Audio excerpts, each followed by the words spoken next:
Front Row MMA, here we are in London, we're a day before UFC London Fight Night, and we're here with John Kavanagh, best known for being a coach at SBG Ireland, and today we're going to find out a little bit about John, and you know, how he got into MMA, how his fight career transitioned to coaching career, etc., etc. So first, thanks again. You come through for us every time, which is awesome.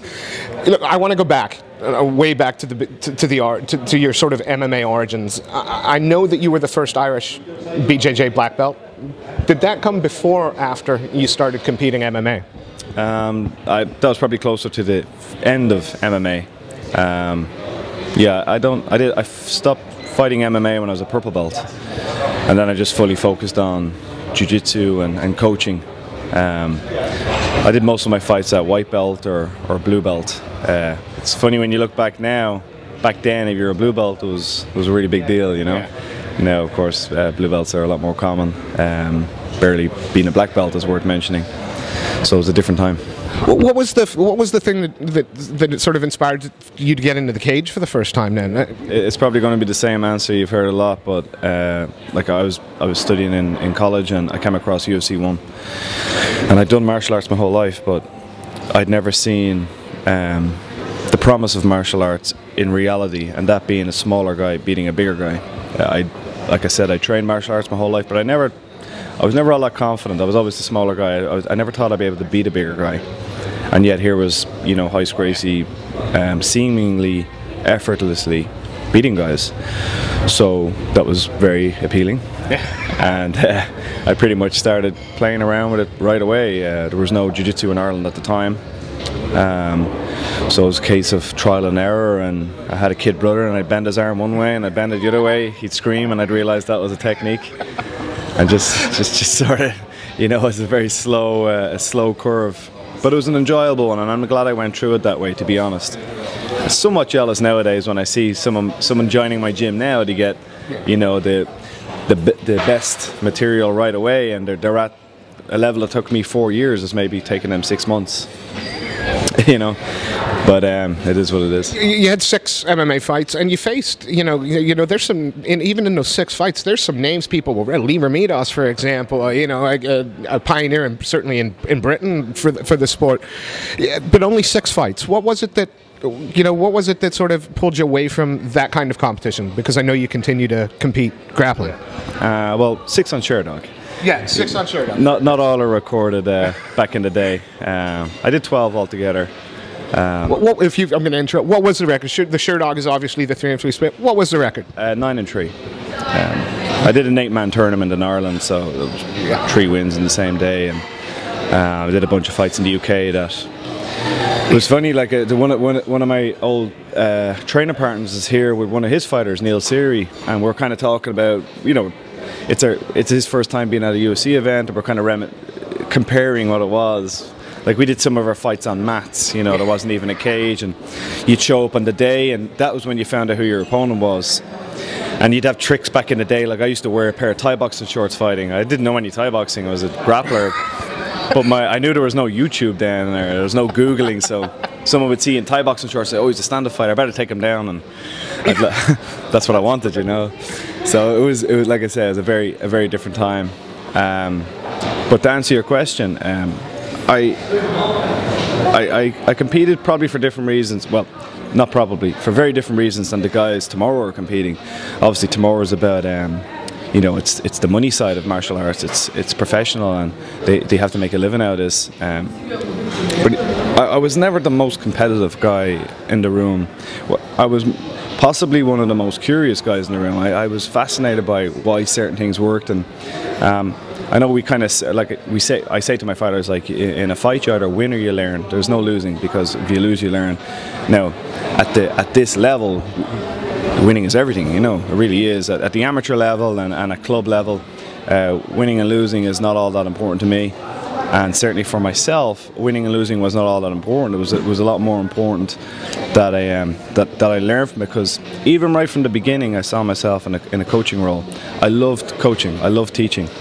I was going to be a teacher. I was going to be a maths teacher before I fell into this. I have a degree in engineering and a degree in maths, and I was kind of I taught my mother how to use a computer, and I just used to love teaching. You know, that was the biggest rush for me.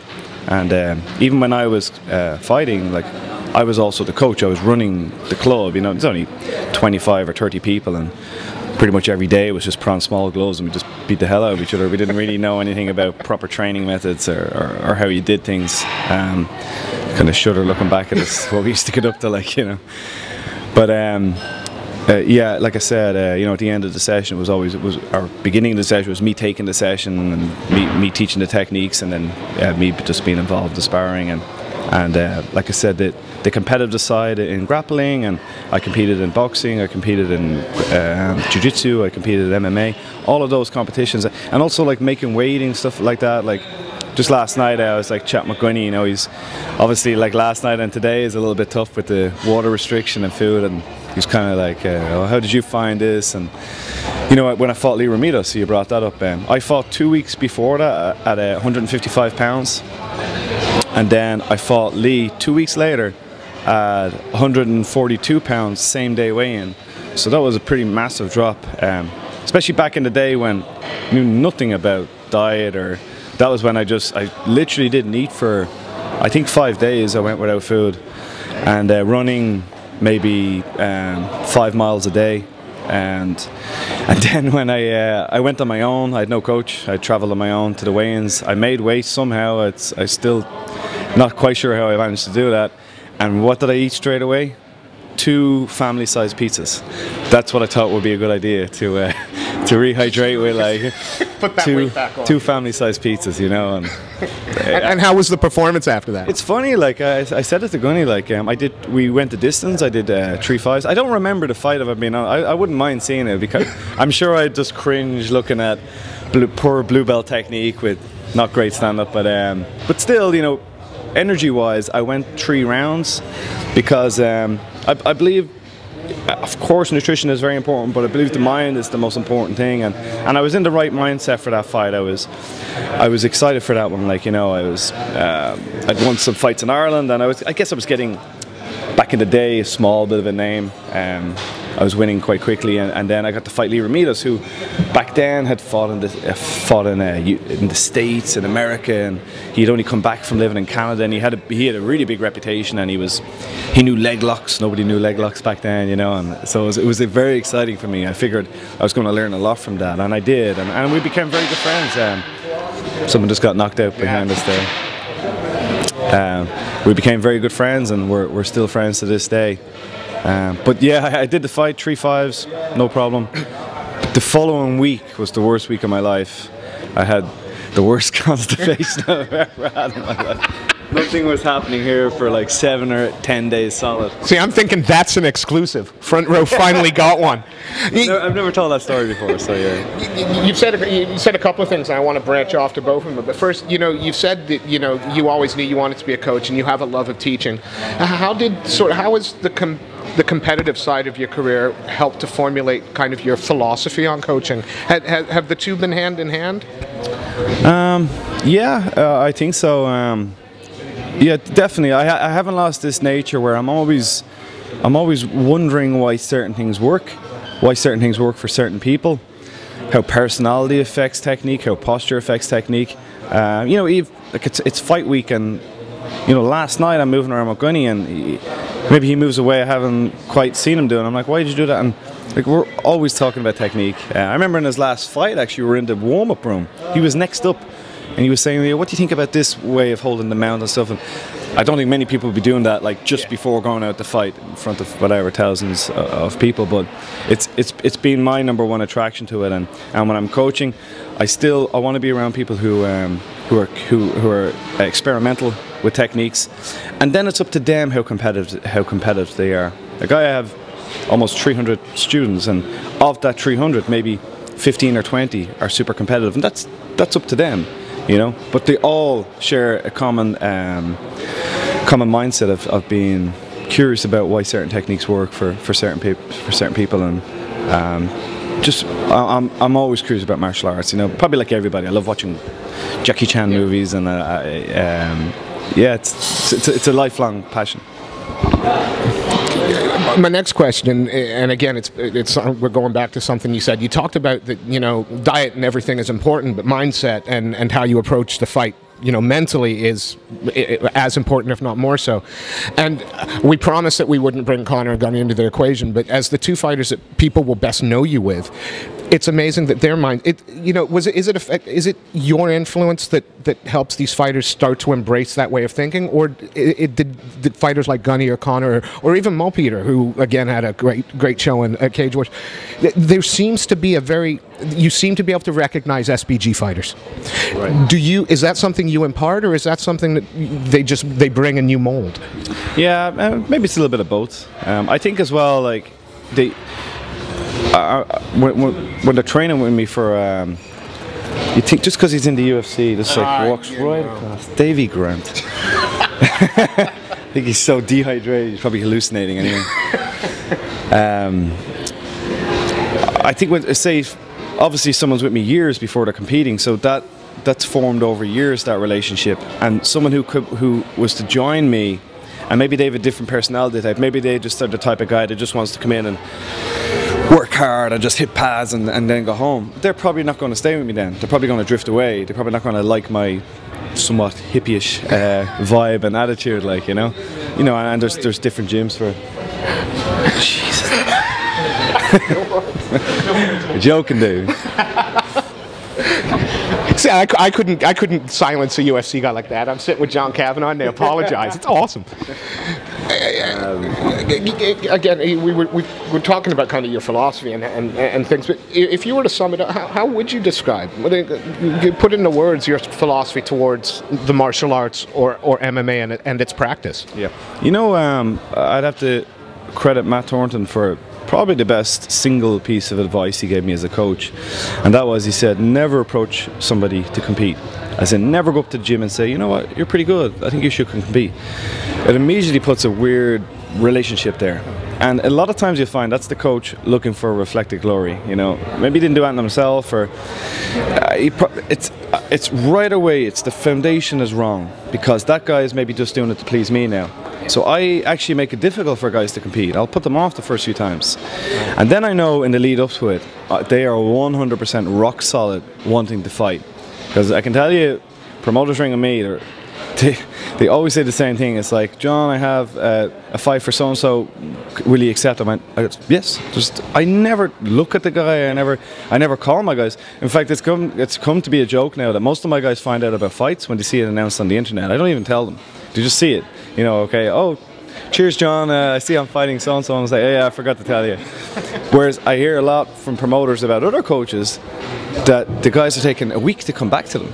What's there to think about? You're training, you're a fighter, this is a guy with, you know, obviously once it's not silly, like, you know, a similar record, similar length of time training. Why is there any thought process? You either have a competitive nature or you don't. If you don't have a competitive nature, don't compete. It's not for you, you know. So many guys force themselves to do things that they don't want to do to please other people. Like I said, maybe a coach or a friend is putting a little bit of pressure on them, and that's something you will never find in my gym. I wouldn't care if tomorrow all my guys said, you know what, I'm kind of done with this now, I just want to train, I just enjoy it. Fine, let's hit the gym and we'll do the same thing tomorrow as we were going to do anyway. Obviously the intensity is going to be a bit lower getting ready for tournament. But yeah, so I have to credit Matt Thornton for that he just said to me right from day one, never put pressure on someone to compete, never ask them, have them approach you. And then right from the start, it's correct. And that's, you know, that's the kernel that it's going to grow. And like I said, it's advice I'm following 10 years now, and it's stood me well. You said that perhaps you're a little bit hippie-ish in sort of in the way you approach things. How does that help you as a coach manage, and again, big personalities? Because, you know, fighters tend to have quite. What fighter would I have that's a big but I can't think of any that would be. I'm not. But I'm guessing there's a few. There's not just Conor. There's a, you know. I've said it. Sorry, shit. That's twice. Look, but again, how do you manage being the way you are? And you're very relaxed and you're very soft spoken. And how do you manage? Yeah, how do you manage those personalities and keep them focused and keep them on task? Or again, is that not an issue? Yeah, it's honestly not an issue now. You might be asking two questions. Like, one, when they're in the gym, that's my responsibility. When they leave the gym, that's their responsibility. Like, again, it's a responsibility. You know, they came to me looking to compete, so I expect them to look after that side of their nature, that they're competitive. They didn't lie to me. That's what they want to do. How they decide to conduct themselves outside of the gym is again up to them. They're adults. I don't try to take that type of role. My role is specific. I enjoy martial arts, I enjoy coaching, I enjoy cornering, and I love the whole process.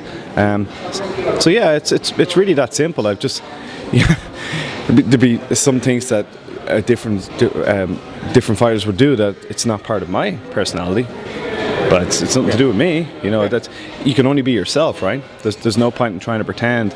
Like, for example, Conor has made. To be blunt, he's made a lot of money and gotten a lot of fame and hype from being a certain way. So if I was like had a business approach to this, I'd say, wow, that model seems to really work. Okay guys, let's come in. We're all going to do this, so I want you to grow a beard, get a dicky bow, and call out everybody, like, you know. But then like Gunny, you know, yin and yang, like, that's not his personality, and he's doing well. So, and I think that's because, again, we know some of the fighters in your camp, and again, we've named the big two, but there are others, and again, such diverse personalities, yet such a strong sense of team. Can you be their friend as their coach, or is it business and only business? Yeah, like I definitely don't see it as a business. To steal a Gracie Baja line, they say, let me get it right now, it's like, or something like fight like a team but organize like a family, or I forget, it's a nice little phrase anyway, and we genuinely have that kind of feel to it. Like this, you'll see pretty intense sparring sessions in my gym, and you know, they even practice like kind of like talking trash to each other and stuff like that, you know. It'll sort of just happen naturally. But then at the end of it, it's sit down and chat, like, and why did you do that movement, and show me that again, how did you do that, like, you know. And so we definitely had that, and that's a culture that I've tried to create and encourage. And that's why as well, our training sessions, I'll always make sure we never train to exhaustion, because I want them at the end. I don't want them at the end just lying there and then they just drift away. Like, I want them at the end chatting and you know, like a little bit of, how the hell did you do that? Like, what did you do? You know, we're on the mat and we're there for another 45 minutes, like just kind of playing with some of the movements. So when you watch Gunny or any of your team in the cage, is there ever an itch at the back of the brain that says, man, I'd like to step in there one more time? Or is that part of John Kavanagh in the past? Every now and again there is, and I'll jump into a team sparring session, and that reminds me why I'm on the outside. That's how I feel about the tap out challenges. I now know why I sit here and watch. You know, I'd like to, because we've taken you for a lot of time. Look, I want a couple of questions that are not connected at all. And first, you've had a long career in MMA and the martial arts. You know, what's your proudest moment? What moment? You know, will stay with you? The one that you'll pass on to your kids first. The first memory you'll tell them when they're old enough to understand how important it was. Yeah, you warned me of this question, and it was rattling around the back of my brain since, and I still don't have a great answer. You know, it's funny, like, to be more general, maybe I'm always asked, you know, what was your biggest moment in martial arts? Maybe I guess they're probably asking what's your biggest moment in MMA, but to be honest, my genuine answer for like my biggest moments have always been stuff that's happened off camera. Like, for example, I won't embarrass the guy in my gym by saying who it is, but like and this story is repeated. Maybe this one was a little bit more severe than other ones, but the guy joined my gym. He was in his 40s. He hadn't trained anything before. A little bit of it, problems outside the gym, maybe drinking a little bit too much, and fast forward 5 years, the guy got his blue belt in jiu-jitsu, dropped a lot of weight, met a new girl, has a child now, got a job, loves jiu-jitsu now, and got to the stage where he was able to teach a few classes for me. And it's literally been those type of moments that because the high, what I would call like the high rev part of your martial arts, like what they're doing now, that lasted a small number of years. You don't do that for a certain number of years, but martial arts is hopefully a way of life for them, and I hope that I hope we're all 60 and 70 sitting around and chatting about the old days, but still getting on the mat, and it's a real inspiration watching the older Gracies, like Haley Gracie is is obviously passed now, and the older guys are still rolling around, and that's what I want. And And it's when stories like that, and I'm very, very thankful to say that I have many of those stories, many nice emails and letters from people, and just people in the gym coming up saying that the martial arts and the gym has given them a whole new breath of life, and without a shadow of a doubt, they're my best moments. We asked you on the podcast. We're going to ask you again. We always ask, is there anyone that you'd like to give a shout out to, anybody you'd like to thank leading up to tonight or for yourself? Yep. I'll just take this opportunity now to thank my girlfriend Orla over here. She always supports me what I'm doing. She's over here supporting me and Gunny for the fight this weekend, and it's nice to have her in my life. That it's again like a yin yang thing. Like, you know, I can switch off from coaching and martial arts. So I'll thank Orla for her support. John, a pleasure. I could sit for an hour or two, 4. Thank you so much. Maybe with the Captain Morgan. Well, you know, you can hold. I'll hold you to that tomorrow night. Tomorrow night. Wonderful. Thank you so much. Thanks. Cheers.